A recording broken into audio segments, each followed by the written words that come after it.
This Family Life News podcast is made possible by the support of listeners like you. The image of God. And as much as I support public schools, I don't think we should rely on the public schools to raise our children. Well, let's move on to Pennsylvania. And this is a topic we talk about a lot. Do schools start too early?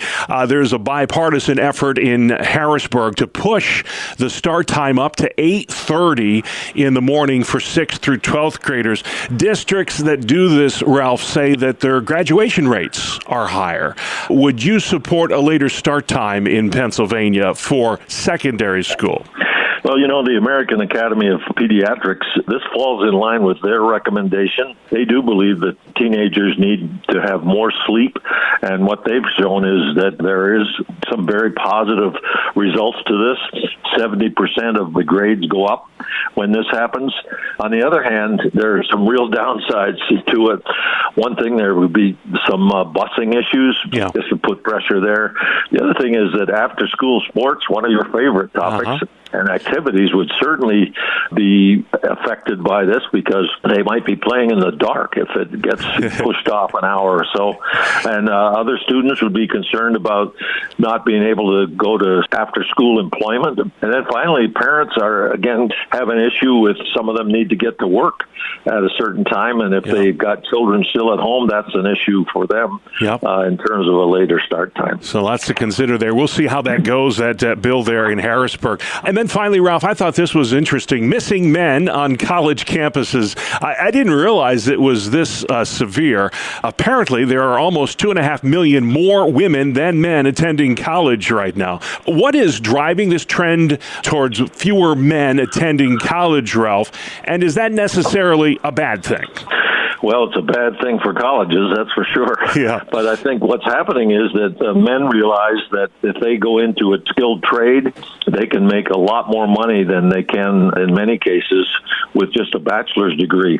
For instance, an electrician or a plumber or software development, you can make a lot of money doing that. And obviously, we need people in those fields, whereas women tend to go into the health professions and take psychology and that kind of thing. Yeah. If you look at it, I read recently that a store manager at Walmart can make over $400,000 without any college degree whatsoever. Wow. So if you're looking for money and not end up with a whole lot of debt, as many college students do, I think that's really why the men are looking at that career opportunities and saying, you know what, I can just go and make money instead of ending up with a big debt that I have to pay off as I begin to make money. Yeah, I go to dinner generally about once a week down at Houghton University, and I can tell you when you look around the dining hall there are a lot more women there than there are men. Yeah, it's interesting. I attended that school, and back then, 25 years ago, that was true.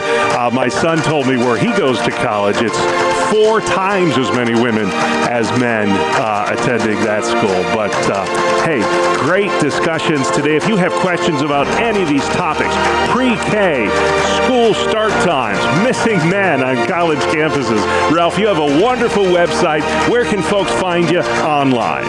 Thank you very much, Bob. Great to be with you again today. And people can simply go to yrun.org, yrun.org. Always good to have Dr. Kerr on with us. Issues in Education airs Mondays during the Noon Report, or you can catch it online anytime at Apple Podcasts, Spotify, YouTube, and FamilyLife.org. Good afternoon. Here is your Family Life regional weather forecast. The stage is set for some wintry weather this week owing to bitter cold, wind, and lake effect snows. Lake effect snows today will be focused on areas east of Lake Erie and Lake Ontario, several inches occurring and accumulating this afternoon. Elsewhere and otherwise this afternoon, variable clouds, sunny intervals, and flurries. High temperatures 20s. Heavy lake snows tonight and tomorrow will be generally east and southeast of Lake Erie, Lake Ontario. Localized amounts in those snow belts will easily exceed a foot. However, outside of those lake effect snow belts, variable cloudiness and snow flurries should do it, but it will be bitterly cold and windy throughout. Low temperatures tonight, single digits, and high temperatures tomorrow in the teens. All right, great work at the Weather Center. Thank you, Kevin. Finally at noon, it's official, folks. The most depressing day of the year is here. Mark Mayfield reports. Blue Monday generally occurs every third Monday in January. It's a time when people are starting to feel sad due to broken New Year's resolutions, the after-Christmas financial stress, and bad weather. The theory came from a marketing campaign developed by a UK psychologist for a travel company 20 years ago. Many mental health experts say although it can feel very real, it's not actually based on any clinical data. I'm Mark Mayfield. All right, Blue Monday. A lot of Bills fans know what that feels like. Still feeling it, Buffalo. The pain is real. But as they say in Bills country, there's always next year. And that's our world, the world we live in. Monday, January 19th. I'm Bob Price. Family Life News. You've been listening to the Noon Report, heard weekdays on Family Life. Thank you for listening.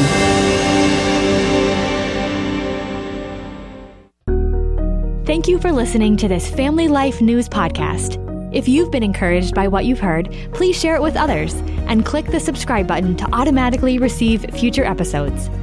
Family Life is a listener-supported ministry. Podcasts like this are made possible by your financial partnership. Find out more at familylife.org.